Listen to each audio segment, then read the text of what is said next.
Bulletin का आगाज करें। अफसोसनाक खबर आपको दें, गिलगित बल्तिस्तान के जिला दियामर में शाहराह कराकरम पर यशुखल दास के मकाम पर मुसाफिर बस खाई में जा गिरी। हादसे में 16 अफराद जहां बहक हो गए हैं जबकि 22 अफराद इसमें जख्मी हुए हैं। हुकाम के मुताबिक मुसाफिर बस में 38 अफराद सवार थे। बस रावलपिंडी से गिलगित जा रही थी। अफसोसनाक खबर है गिलगित बल्तिस्तान से, जिसके जिला दियामर में शाहराह कराकरम पर यशुखल दास के मकाम पर मुसाफिर बस खाई में गिर गई है। हादसे में 16 अफराद जहां बहक हो गए हैं और 22 अफराद इसमें जख्मी हुए हैं, जिनको तिब्बी इमदाद के लिए करीबी अस्पताल मुंतकिल कर दिया गया है। जियो न्यूज़ के नुमाइंदे सरताज खान हमारे साथ लाइन पर मौजूद हैं। सरताज, बताएगा ताज़ा तरीन सूरत हाल क्या है? क्या तमाम जख्मियों को अस्पताल मुंतकिल कर दिया गया है? जी, ये इंतहाई अफसोसनाक वाक़या है। आज सुबह तकरीबन 5:30 बजे रावलपिंडी से हुंजा गिलगित आने वाली निजी बस कंपनी बस नंबर 8831 मार्को पोलो की मुसाफिर बस जो है वो चिलास यशोकुल दास गोनर फार्म के मुकाम पर मोड़ काटते हुए गहरी खाई में जा गिरी। पुलिस राय के मुताबिक अब तक जो है 20 डेड बॉडी जो है चिलास हॉस्पिटल में पहुंच चुकी हैं। 21 जख्मी जो है वो भी पहुंचा दिए गए हैं।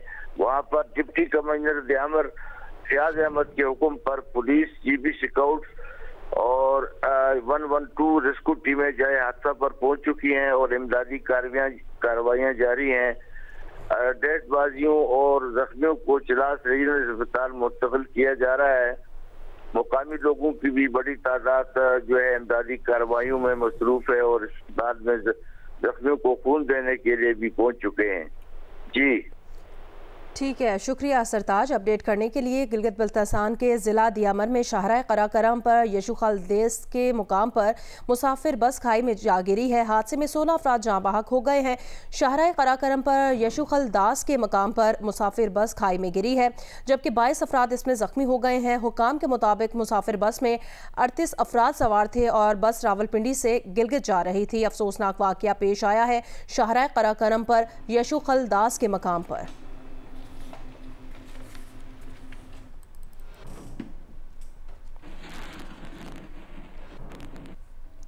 आगे बढ़े, खबर दें, पाकिस्तान का पहला सैटेलाइट मिशन चांद पर आज भेजा जाएगा। खलाई मिशन दिन 12:50 पर रवाना होगा। इंस्टीट्यूट ऑफ स्पेस टेक्नोलॉजी की कोर कमेटी के रुकन डॉक्टर खुरम खुर्शीद की जियो न्यूज़ से खुसूसी गुफ्तगू। बताया, आईक्यूब कमर का डिज़ाइन और डेवलपमेंट चीन और स्पार्को के इश्तराक से तैयार किया गया है। चांद की तस्वीर बनाने के लिए आईक्यूब कमर में 2 कैमरे नस्ब हैं। सैटेलाइट से चांद की सतह की तस्वीर चीन के डीप स्पेस नेटवर्क के जरिए हासिल की जाएंगी। 2022 में चीनी नेशनल स्पेस एजेंसी ने Asia Pacific space corporation organisation के जरिए रुकन ममालिक को चांद के मदार तक मुफ्त पहुँचने का मुनफरिद मौका फराहम किया।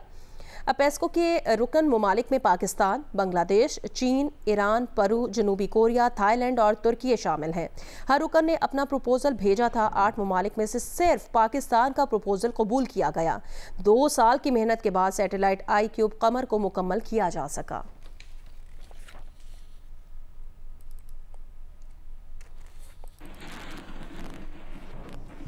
आगे बढ़े, दीगर अहम खबरों में आपको बताएं, ऑडियो लीक्स केस में इंटेलिजेंस ब्यूरो ने इस्लामाबाद हाई कोर्ट में दरखास्त वापस लेने के लिए मुतफरिक दरखास्त दायर कर दी है। जस्टिस बाबर सत्तार आज आईबी की दरखास्त वापस लेने की मुतफरिक दरखास्त पर समाअत करेंगे। इससे कबल आईबी ने जस्टिस बाबर सत्तार के केस से अलग होने की मुतफरिक दरखास्त दायर की थी।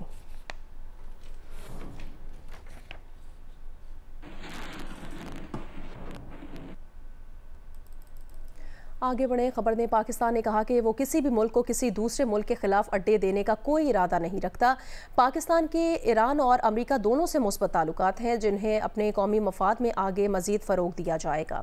तर्जुमान दफ्तर ख़ारजा मुमताज़ ज़हरा बलोच ने अपनी हफ्तावार ब्रीफिंग में बताया कि पाकिस्तान के दौरे पर आए अमरीकी वफ़द से मुलाकात कसीरुल जहदी थी, जिसका बुनियादी मकसद दोनों ममालिक में बाहमी ताउन को फ़रोग देना था। ताहम इसकी तफसीलात में नहीं जाएंगे।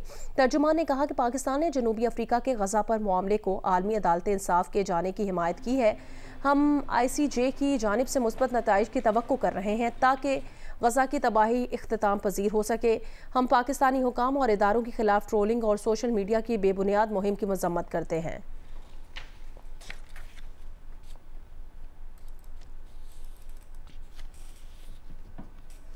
Army chief general Syed Asim Munir का कहना है, हम अपनी आईनी हदूद को बखूबी जानते हैं और दूसरों से भी आइन की पासदारी को मुकद्दम रखने की तवक्को रखते हैं।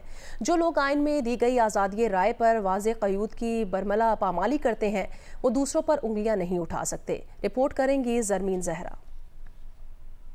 रिसालपुर में पाकिस्तान एयरफोर्स के कैडेट्स की पासिंग आउट परेड हुई। मेहमान खुसूसी army chief general Syed Asim Munir ने कैडेट से खिताब करते हुए कहा कि आप हमारी उम्मीदों का मरकज और आसमानों के मुहाफिज हैं। उम्मीद है आप मादरे वतन की दिफा, इज्जत वकार के लिए कुर्बानी देने से कभी दरेख नहीं करेंगे। आर्मी चीफ ने कहा, हमेशा याद रखें, हक ताकत है जबकि बातिल कभी ताकतवर नहीं हो सकता। आपको जो जिम्मेदारी सौंपी जा रही है इसके लिए पुरज़म रहें, रियासत पाकिस्तान के साथ वफादार रहें। आर्मी चीफ का कहना था, पाकिस्तान के आइन के आर्टिकल 19 में वाज़ेह तौर पर आज़ादी इज़हार राय की हदूद मुतय्यन की गई हैं।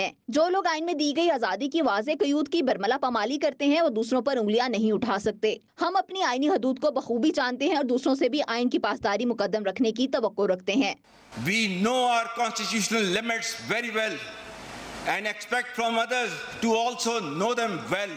आर्मी चीफ का कहना था, असले की दौड़ से हमारे खित्ते में ताकत का तवाज़ुन बिगड़ने का खदशा है। एक मजबूत फिजाइया के बगैर मुल्क किसी भी जारे के रहमो करम पर होता है। पाक फिजाइया हमेशा कौम की तवक्कुआत पर पूरा उतरी है, जिसकी बड़ी मिसाल फरवरी 2019 सबके सामने है। इनका कहना था, गजा में बूढ़ों, खवातीन और बच्चों का अंधाधुन कत्ल इस बात का सबूत है कि दुनिया में तशद्दुद बढ़ रहा है। मकबूजा कश्मीर पर भारत ने अपना नाजायज कब्जा कर रखा है। कश्मीर में जारी भारतीय जारियत पर पूरी दुनिया की खामोशी वहाँ गुजरने वाली आज़ादी की आवाज को दबा नहीं सकती। हम अपने कश्मीरी भाइयों की इखलाकी, सियासी और सिफारती हिमायत जारी रखेंगे। सरमीन सहरा, जियो न्यूज़, इस्लामाबाद। सुन्नी इत्तेहाद काउंसिल के पार्लिमानी लीडर और शाह महमूद कुरैशी के बेटे जैन कुरैशी ने कहा कि बानी तहरीक इंसाफ की वाज़ेह हिदायत हैं कि मुस्लिम लीग नून, पीपल्स पार्टी और MKM के अलावा हर जमहूरी क़ुव्वत के साथ बैठा जा सकता है। प्रोग्राम कैपिटल टॉक में बात करते हुए रहनुमा नून लीग तारिक फजल चौधरी का कहना था, जब तक सियासी जमातें आपस में बात नहीं करेंगी, मुल्क आगे नहीं बढ़ सकता। ये सूरत हाल क्लियर नहीं हो रही कि तहरीक इंसाफ ने हुकूमत से मुज़ाकरात करने हैं, एस्टेब्लिशमेंट से मुज़ाकरात करने हैं, किससे मुज़ाकरात करने हैं। मैं एक ही दफ़ा के लिए आपके लिए क्लियर कर देता हूँ। बैरिस्टर गौहर साहब जब अडियाला तशरीफ़ लेके गए और इमरान खान साहब से उनकी मुलाकात, बानी चेयरमैन से मुलाकात हुई, तो उन्होंने आके बड़ा वाज़े कर दिया कि आज की तारीख में हमारे किसी से मुज़ाकरात नहीं हो रहे। अगर हमारे मुज़ाकरात होंगे तो भी हम आपको इतला कर देंगे कि हमारे मुज़ाकरात हो रहे हैं, हमने छुप के तो करने नहीं है। और तीसरी बात यह कि इमरान खान साहब ने फरमाया कि 3 जमातें छोड़कर मुस्लिम लीग नून, पीपल्स पार्टी और MQM, हम हर जमहूरी कुव्वत के साथ बैठने को तैयार हैं। पाकिस्तान में पॉलिटिकल पार्टीज होश के नाखून नहीं लेंगी, आपस में बैठ के बातचीत नहीं करेंगी, मुल्क आगे नहीं बढ़ सकता। चाहे आप जो मर्जी ड्रामे कर लें, जो मर्जी आप ये मिलियन ट्रिलियन मार्च कर लें, कुछ भी नहीं होगा। वज़ीर आज़म मियां मोहम्मद शहबाज शरीफ की हिदायत है कि गंदम की खरीदारी के हवाले से तमाम ज़रूरी इक़दामात उठाए जाएँ। यकीनी बनाया जाए कि गंदम की खरीदारी में किसी किस्म की देर ना हो। गुज़श्ता साल गंदम की दरामद का फैसला कुन वजूहात पर लिया गया। वज़ीर आज़म ने मामले पर इंक्वायरी कमेटी भी तश्कील दे दी है। वज़ीर आज़म शहबाज शरीफ की ज़ेर सदारत मुल्क में गंदम के ज़खायर की मौजूदा सूरत हाल के बारे में आला सतह इजलास हुआ। वज़ीर आज़म ने कहा कि रवां साल गंदम की बम्पर फसल हुई है। यकीनी बनाया जाए कि गंदम की खरीदारी में किसी किस्म की देर ना हो, किसानों को उनकी मेहनत का मुआवजा जल्द पहुंचाया जाए। वज़ीर आज़म ने वज़ारत कौमी ग़िज़ाई तहफ़्फ़ुज़ से गंदम की दरामद के बारे में इस्तफ़सार करते हुए कहा कि गुज़श्ता साल अच्छी पैदावार के बावजूद गंदम की दरामद का फैसला किन वजूहात की बिना पर लिया गया। वज़ीर आज़म ने गंदम की दरामद के लिए इंक्वायरी कमेटी तश्कील दे दी है। सेक्रेटरी काबीना डिवीज़न इंक्वायरी कमेटी की सरबराही करेंगे।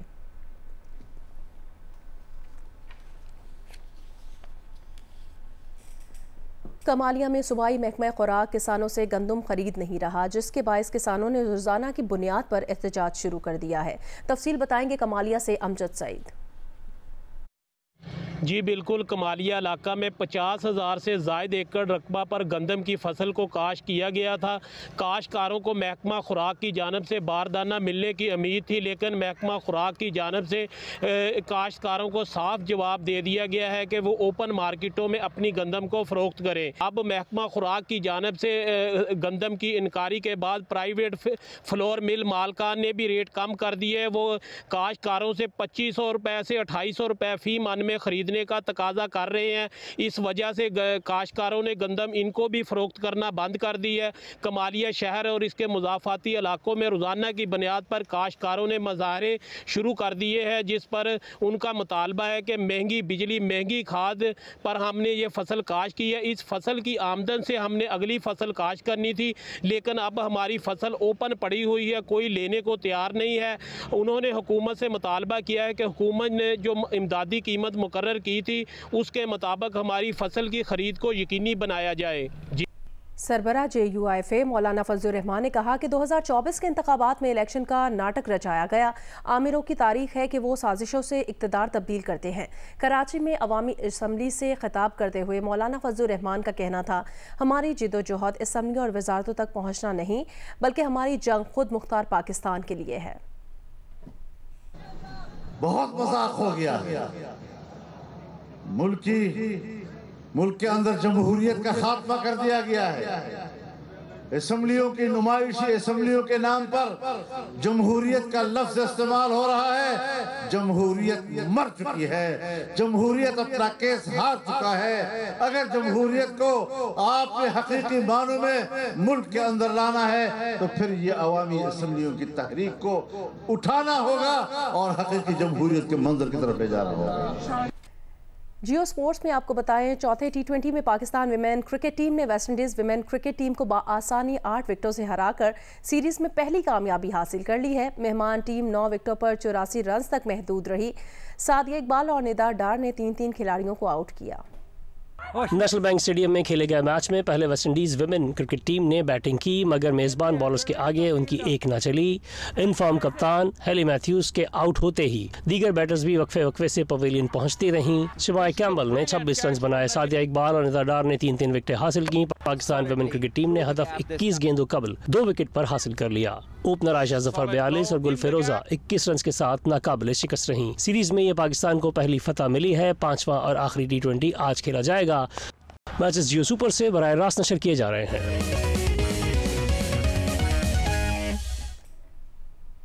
पहले वज़ीर आला पंजाब पेइंग गेम्स लाहौर में शुरू हो गए हैं। 100 metre race Lahore college for women university की हौला ने जीत ली। 400 मीटर रेस में अमतलुर रहमान कामयाब रहीं।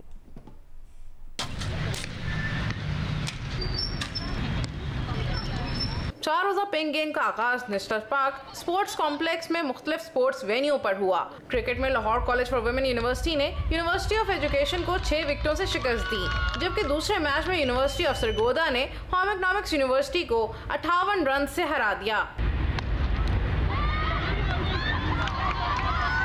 पंजाब स्टेडियम में एथलेटिक्स के 100 मीटर रेस में Lahore college for women university की हौला ने मैदान मार लिया। 400 मीटर रेस में Lahore college for women university की इम्तल रहमान फाते रहीं। बास्केटबॉल के मुकाबले में Bahauddin Zakariya university, FC college university, university of Sargodha और Lahore college for women university ने कामयाबी हासिल की।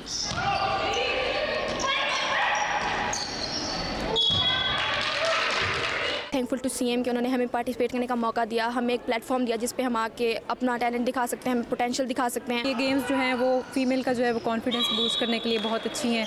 दूसरा बात ये है कि गर्ल्स की गेम्स होनी चाहिए ताकि वो भी बॉयज़ के साथ कम्पीट कर सकें। सबसे जो अच्छी बात मुझे यहाँ की लग रही है कि यहाँ पे डाइवर्सिटी है। डिफरेंट जगहों के अंडर डेवलप्ड एरियाज़ के जो बच्चे हैं जो यूनिवर्सिटीज़ में पढ़ रहे हैं स्पोर्ट बेस पे, उनको एक अपॉर्चुनिटी मिल रही है कि वो आगे आएँ और खेलें। मैं पहले बहुत नर्वस थी यहाँ पे आने से पहले। मेरी फ्रेंड्स ने मुझे बहुत इंकरेज किया कि तुम अच्छा एक बास्केटबॉल खेलती हो तो तुम खेल सकती हो। एंड मेरे लिए हम जीते नहीं बट मुझे बहुत ज़्यादा एक्सपीरियंसेस मिले हैं यहाँ पे। पिंक गेम जो मतलब मैं यहाँ आके मुझे जो एक्सपीरियंस हुआ बहुत अच्छा है, क्योंकि इससे पहले हमें जो है कहीं पे ऐसा प्लेटफॉर्म नहीं था जहाँ पे सिर्फ गर्ल्स आके वो खेल सके। नेशनल हॉकी स्टेडियम में हॉकी के मुकाबलों में Lahore college for women university, Bahauddin Zakariya university और सुपीरियर यूनिवर्सिटी ने कामयाबी हासिल की। बारिशों के बाद स्वात के सयाहती मकामात में सयाहों का रश बढ़ गया है। तफसील बताएंगे स्वात से जियो न्यूज़ के नुमाइंदे डॉक्टर महबूब अली। जी बिल्कुल, वादी स्वात और मुल्हिका इलाकों में बारिशों का सिलसिला रुक गया तो मुल्क भर के सयाहों ने स्वात के हसीन तरीन मकामात वादी मलम जब्बा, कालाम, म्यादम, मरगुजार और मटिलतान का रुख करना शुरू कर दिया है। इस वक्त में स्वात के हसीन तरीन वादी सतह समंदर से 9200 फीट की बुलंदी पर वाक़ हसीन वादी मलम जब्बा में मौजूद हूँ और मेरे बैकग्राउंड में इस वक्त आप देख भी सकते हैं कि सयाहों की बड़ी तादाद जो है यहाँ पर मलम जब्बा पहुँच गई है, जहाँ पर सयाह चेयरलिफ्ट के मजे ले रहे हैं तो कुछ सयाह जो है वो जिप लाइन से लुत्फ़अंदोज़ हो रहे हैं। जितने सयाहों से हमारी बात हुई है तो उनका ये कहना था कि वो बहुत पहले यहाँ पर आना चाहते थे, लेकिन बीच में चूँकि बारिश हो रही थी, जगह जगह पर लैंडस्लाइडिंग के खतरात मौजूद थे तो इसलिए वो नहीं आए थे। लेकिन अब जैसे ही बारिशों का सिलसिला ख़त्म हो गया है तो वो ख़ुद भी यहाँ पर आए हैं और अपने अहल खाना और दीगर अफराद जो है वो भी अपने साथ लाए हैं। तो सयाह जो है बड़ी तादाद में इन हसीन वादियों का रुख कर रहे हैं और हसीन वादियों से भरपूर तौर पर लुत्फ़अंदोज़ हो रहे हैं।